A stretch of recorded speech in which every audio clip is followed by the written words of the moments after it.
C'est tous les deux grands chefs de guerre admirables, donc je vois difficilement comment choisir l'un par rapport à l'autre.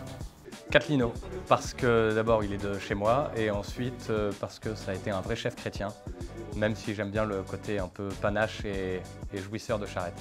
Il faut choisir. Bon, moi je dirais Catlino. Charrette parce qu'on a quand même une aura particulière et puis on a été le chercher sous son lit et j'aime bien cette ambivalence dans le personnage. Charrette.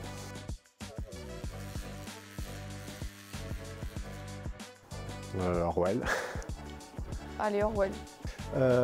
J'ai lu les deux mais ça fait longtemps. Je pense que pour l'impact général, je vais quand même dire Orwell, surtout que Le meilleur des mondes m'était un peu tombé des mains à l'époque. Orwell. Ouais, mais j'avais 10 ans, donc c'est pour ça, je lisais tôt. Le Camp des Saints. C'est, je pense, un des premiers livres vraiment politiques que j'ai lu qui m'a vraiment marqué. Le Camp des Saints. Le Camp des Saints pour son côté prophétique, enfiévré, et guérilla pour quelques scènes très amusantes. Le Camp des Saints. Rochdy. C'est pas très dur, Rochdy. Oh. Ah, mon ami Julien Rochdy, bien sûr. Alors là, sans aucun doute, ça va être Rochdy, même si, alors en discussion avec Rochdy, c'est toujours passionnant, mais alors avec Rocaille et Diallo, il y aurait beaucoup de débats, beaucoup plus qu'avec Rochdy.